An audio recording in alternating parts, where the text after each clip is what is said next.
What is God? God is that which is eternal and necessary.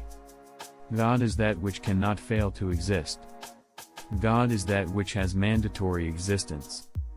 This is a concept that is completely alien to scientific materialism and utterly ideologically rejected by scientific materialism. For Plato, the eternal and necessary, perfect and immutable components of existence were called forms or ideas, prime of which was the form of the good, ensuring an orderly, rational, well-ordered cosmos. Plato also imagined an eternal being called the demiurge. This being accessed the forms and used them to create the world. Philo of Alexandria, a Hellenistic Jewish philosopher, took an obvious step regarding the forms and the demiurge. He joined them together. He identified Plato's forms with the demiurge's perfect thoughts. God became the personalization of the form of the good. God was living goodness, living perfection. Of course, absolutely none of this implies a theistic God.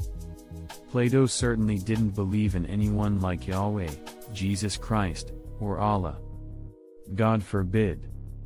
God, for Plato, was the collection of eternal and necessary forms/truths, presided over by the form of the good, the ultimate truth.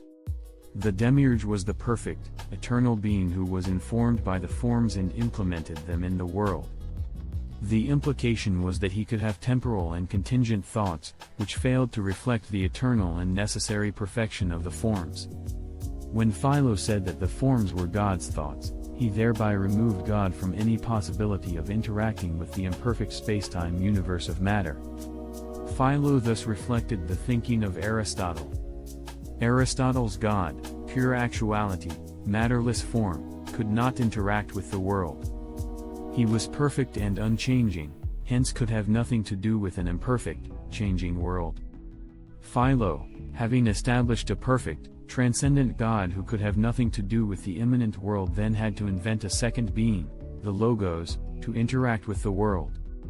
So, he just reinvented Plato's demiurge by another name. Science cannot stomach any mention of anything eternal and necessary, because such things are perfect, unchanging and non-empirical, hence formally outside science's paradigm.